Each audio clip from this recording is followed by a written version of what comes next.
What would you say after having made the switch from going to this manual process to this automated process? How much of a time savings or how much easier has it made your life?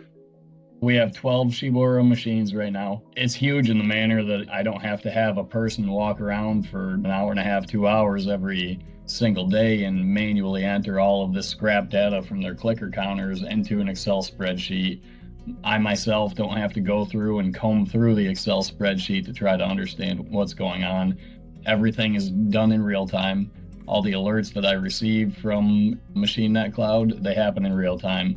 So I'm being able to react instantaneously to something that's happening on the line as opposed to 24 hours later, where in some cases the jobs weren't even running again. So then we'd have to flag it to try to take a look at it next time it runs.